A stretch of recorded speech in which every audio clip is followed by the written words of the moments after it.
श्री गंगा स्तोत्रम्। देवी सुरेश्वरी भगवती गंगे, त्रिभुवन तारिणी तरल तरंगे। शंकर मौली विहारिणि विमले, मम मतिरास्तां तव पद कमले। भागीरथी सुखदायिनी मातस्, तव जल महिमा निगमे ख्यातः। नाहं जाने तव महिमानं, पाहि कृपामयि माम ज्ञानम्।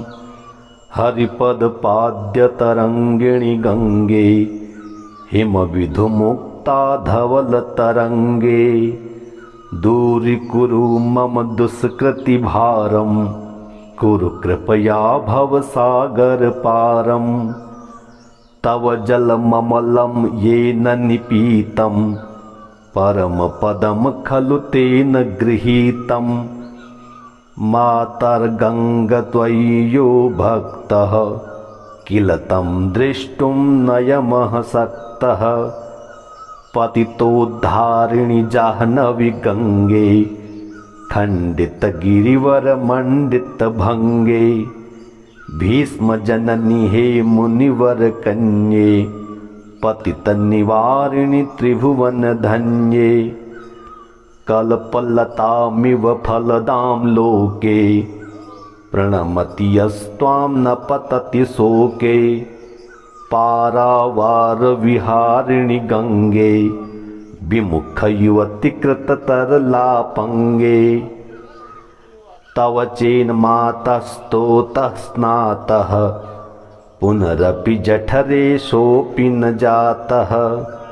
नरक निवारिणि जाह्नवी गंगे, कलुष विनाशिनि महिमो तुंगे। पुनरसदंगे पुण्यतरंगे, जय जय जाह्नवी करुणापांगे।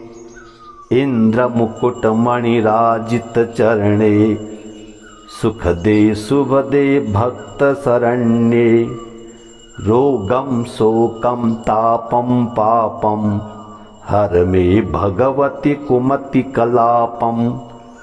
त्रिभुवन सारे वसुधाहारे, त्वमसि गतिर्मम खलु संसारे। अलकानंदे परमानंदे, कुरु करुणामयि कातरवन्धे। तव तट निकटे यस्य निवासः, खलु वैकुंठे तस्य निवासः। वरमिह नीरे कमठो मीनः, किं वा तीरे सरटः क्षीणः। अथवा स्वपचो मलिनो दीनस्, तव नहि दूरे नृपति कुलीनः। भो भुवनेश्वरि पुण्ये धन्ये, देवी द्रवमयि मुनिवर कन्ये। गंगा स्तवमिमलं नित्यं, पठति नरे यः सजयति। देवी सुरेश्वरी भगवती गंगे, त्रिभुवन तारिणी तरल तरंगे। शंकर मौली विहारिणि विमले, मम मतिरास्तां तव पद कमले। भागीरथी सुखदायिनी मातस्, तव जल महिमा निगमे ख्यातः। नाहं जाने तव महिमानं, पाहि कृपामयि माम ज्ञानम्। हरिपद पाद्य तरंगिणी गंगे, हिम विधुमुक्ता धवल तरंगे। दूरीकुरु मम दुष्कृति भारम, कुरु कृपया भव सागर पारम। तव जलममलं येन निपीतं, परमपदं खलु तेन गृहीतं। मातर्गंगा त्वयि यो भक्तः, किल तं द्रष्टुं नयमः सक्तः। पतितोद्धारिणि जाह्नवी गंगे, खंडित गिरिवर मंडित भंगे।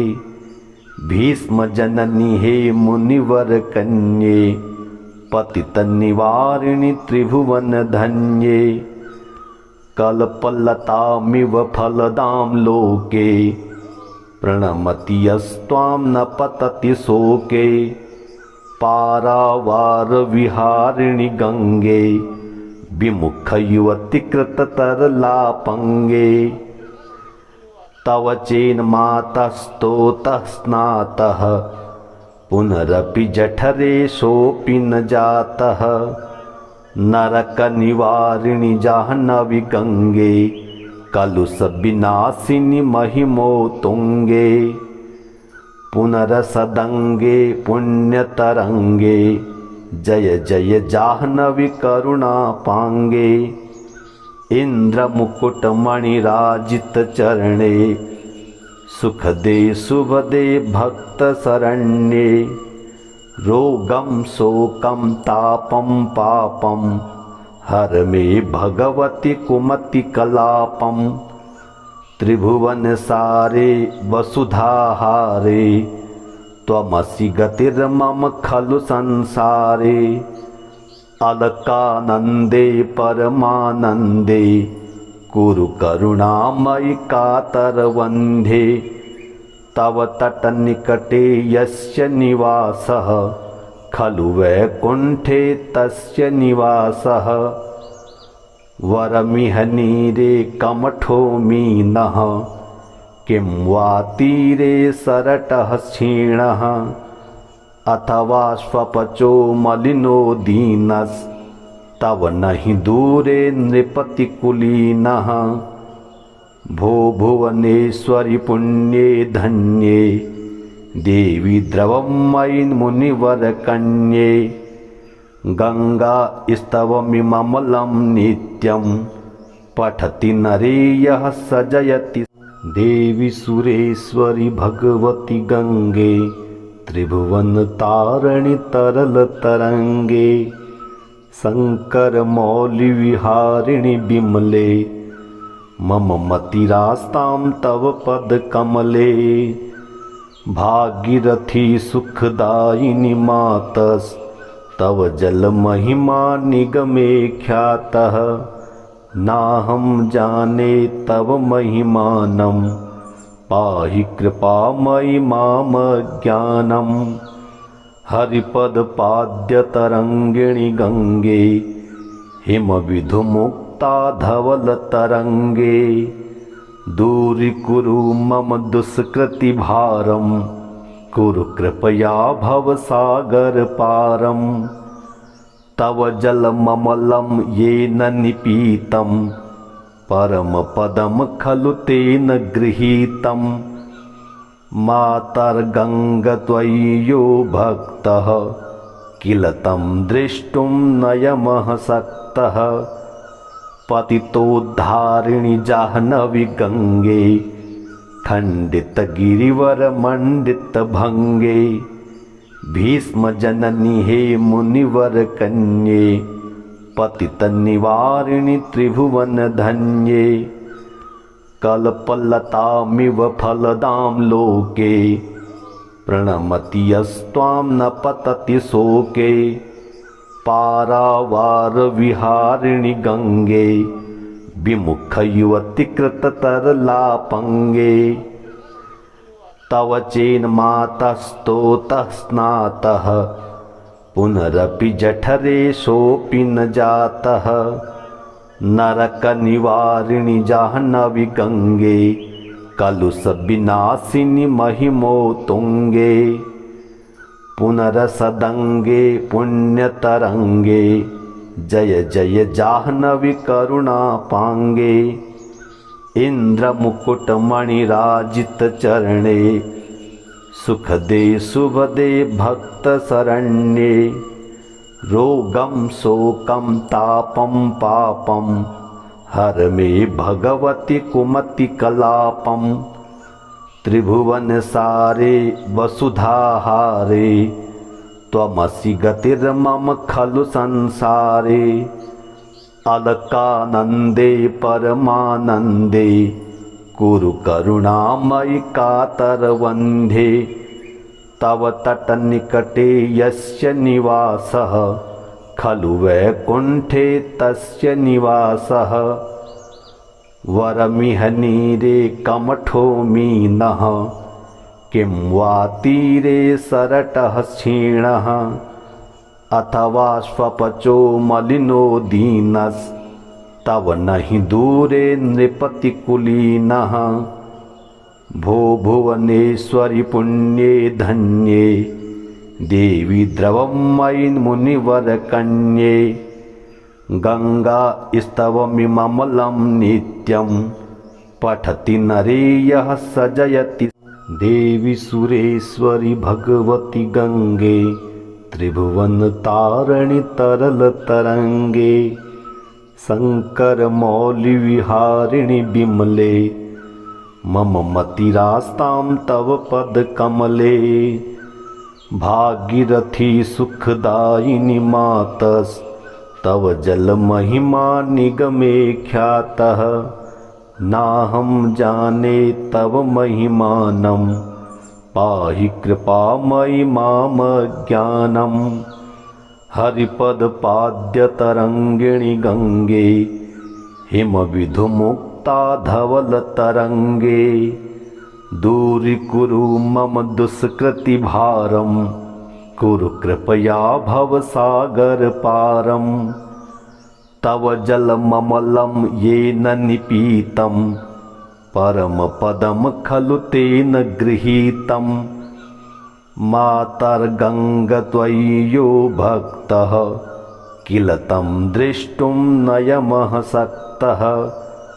पतितोद्धारिणि जाह्नवी गंगे, खंडित गिरिवर मंडित भंगे।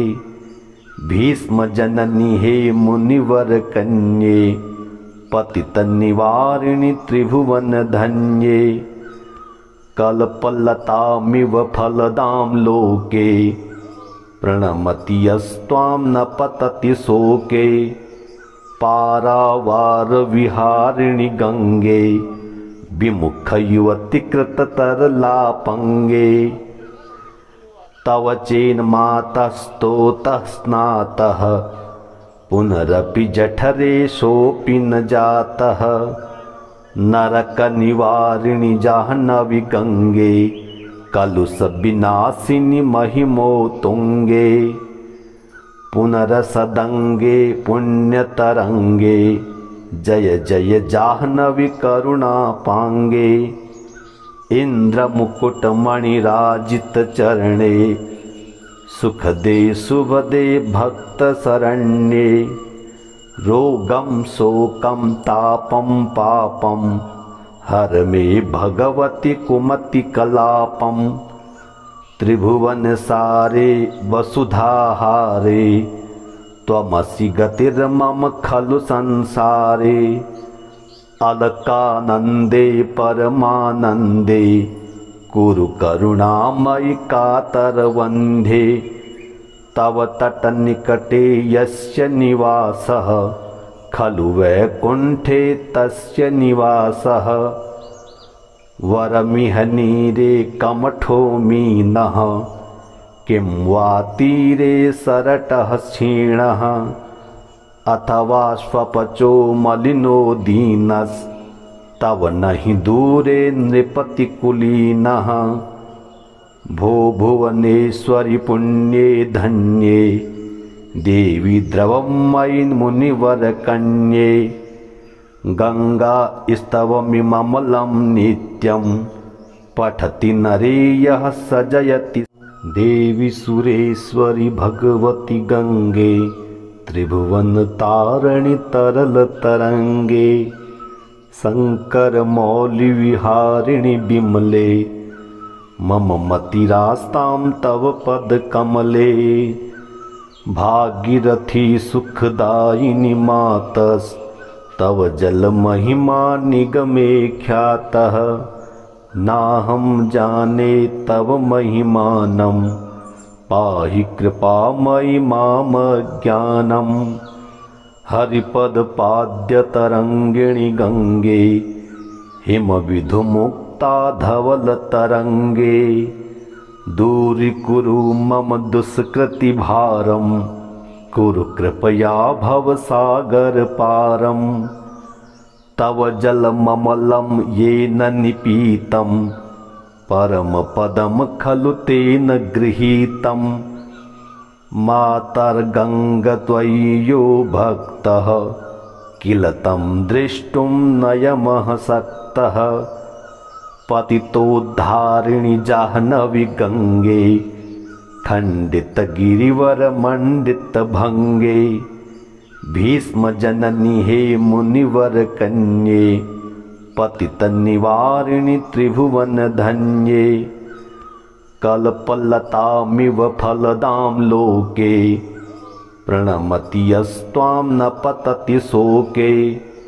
पारावारविहारिणि गङ्गे विमुखयुवतिकृततरलापङ्गे। तव चेन्मातस्तोतः स्नातः पुनरपि जठरे सोऽपि न जातः।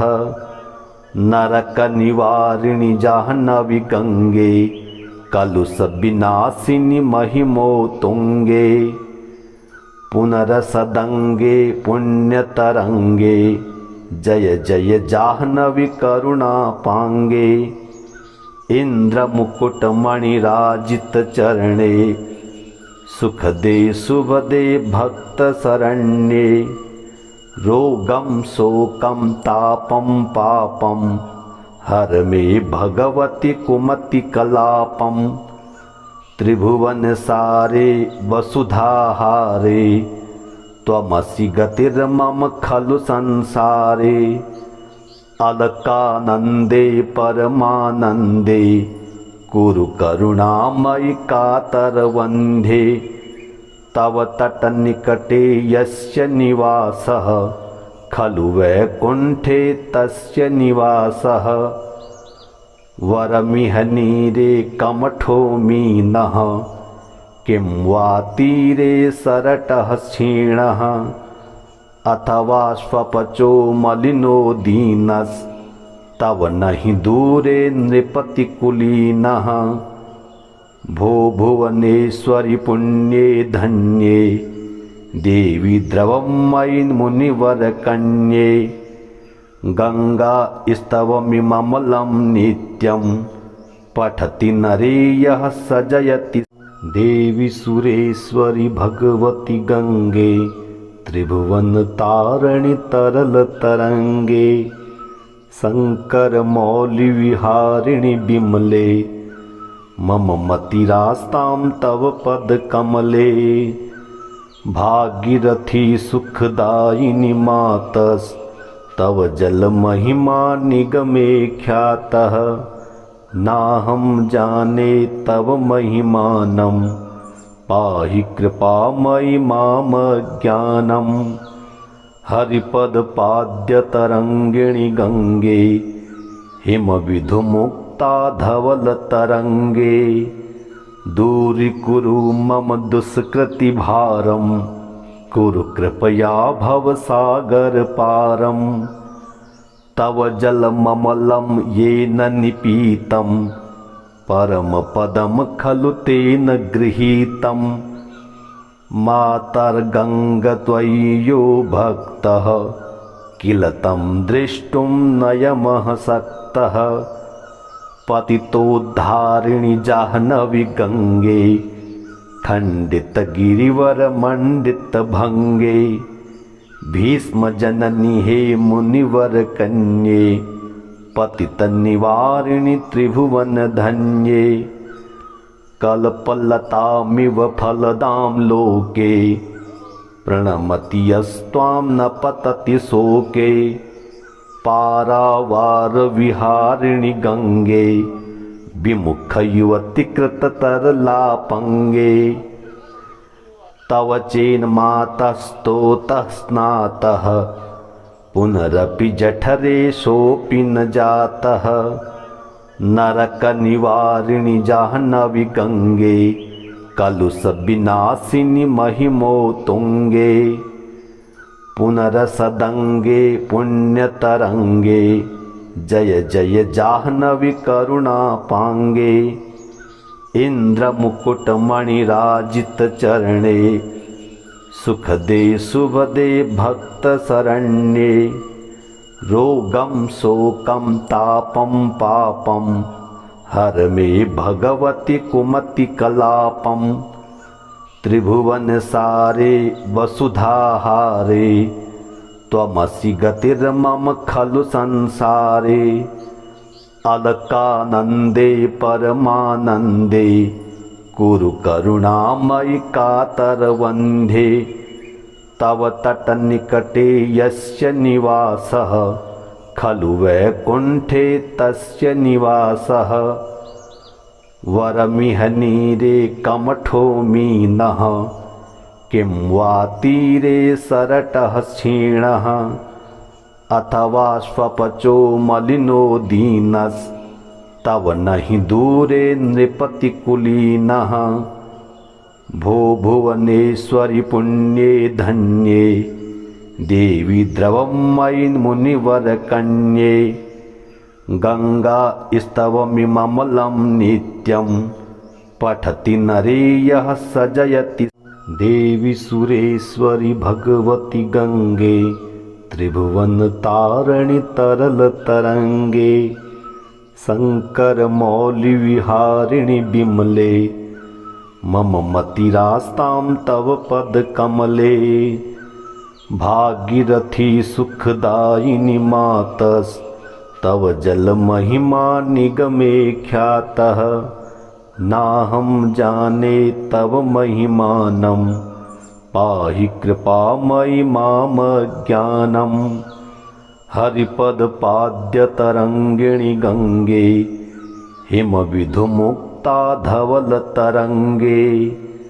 दूरीकुरु मम दुष्कृति भारं कुरु कृपया भवसागर पारं तव जलममलं येन निपीतं परमपदं खलु तेन गृहीतं मातर्गंगा त्वयि यो भक्तः किल तं द्रष्टुं नयमः सक्तः पतितोद्धारिणि जाह्नवी गंगे खंडित गिरिवर मंडित भंगे भीष्म जननी हे मुनिवर कन्ये पतित निवारिणि त्रिभुवन धन्ये कल्पलतामिव फलदां लोके प्रणमति यस्त्वां न पतति शोके पारावार विहारिणि गंगे विमुख युवति कृततरलापंगे तव चेन मातस्तोतः स्नातः पुनरपि जठरे सोऽपि न जातः नरक निवारिणि जाह्नवी गंगे कलुष विनाशिनि महिमो तुंगे पुनरसदंगे पुण्यतरंगे जय जय जाह्नवी करुणापांगे इंद्रमुकुटमणिराजित चरणे सुखदे शुभदे भक्त शरण्ये रोगं शोकं तापं पापं हर मे भगवति कुमति कलापं त्रिभुवन सारे वसुधाहारे त्वमसि गतिर्मम खलु संसारे अलकानन्दे परमानन्दे कुरु करुणामयि कातरवन्धे तव तटनिकटे यस्य निवासः खलु वैकुण्ठे तस्य निवासः वरमिह नीरे कमठो मीनः किं वा तीरे सरटः क्षीणः अथवा स्वपचो मलिनो दीनस्तव नहि दूरे नृपतिकुलीनः भो भुवनेश्वरि पुण्ये धन्ये देवी द्रवं मयि मुनिवरकन्ये गंगा स्तवमिममलं नित्यं पठति नरे यः सजयति देवी सुरेश्वरि भगवति गंगे त्रिभुवन तारिणि तरल तरंगे शङ्करमौलिविहारिणि विमले मम मतिरास्तां तव पदकमले। भागीरथी सुखदायिनी मातस्तव जलमहिमा निगमे ख्यातः।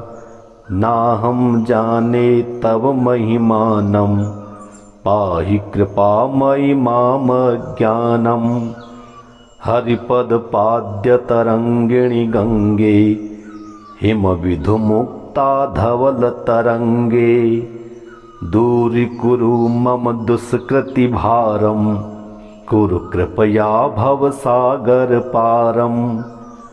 तव जलममलं येन निपीतं परमपदं खलु तेन गृहीतम्। मातर्गङ्गत्वयि यो भक्तः किल तं द्रष्टुं नयमः सक्तः। पतितोद्धारिणि जाह्नवी गङ्गे खण्डितगिरिवरमण्डितभङ्गे। भीष्मजननि हे मुनिवरकन्ये पतितनिवारिणि त्रिभुवनधन्ये। कल्पलतामिव फलदां लोके प्रणमति यस्त्वां न पतति शोके। पारावारविहारिणि गङ्गे विमुखयुवतिकृततरलापङ्गे।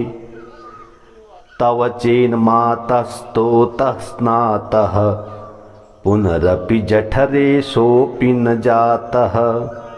नरकनिवारिणि जाह्नवी गङ्गे कलुषविनाशिनि महिमोत्तुङ्गे।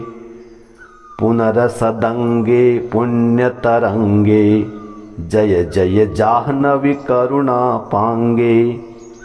इन्द्रमुकुटमणिराजितचरणे सुखदे शुभदे भक्तशरण्ये। रोगं शोकं तापं पापं हर मे भगवति कुमतिकलापम्। त्रिभुवनसारे वसुधाहारे त्वमसि गतिर्मम खलु संसारे।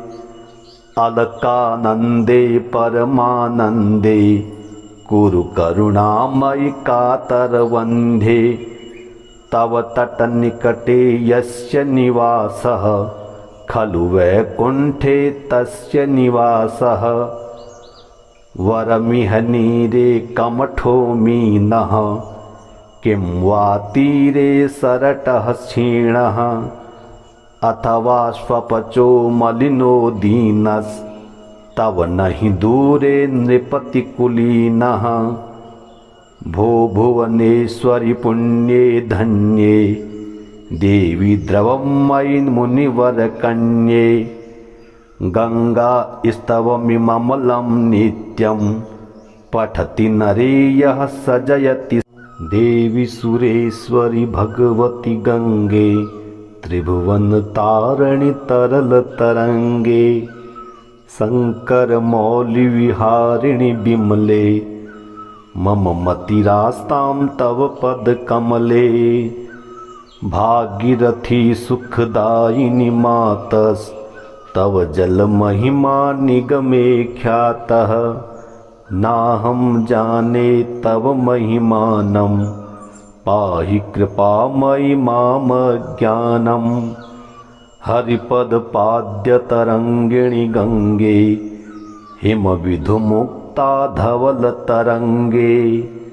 दूरीकुरु मम दुष्कृतिभारं कुरु कृपया भवसागरपारम्।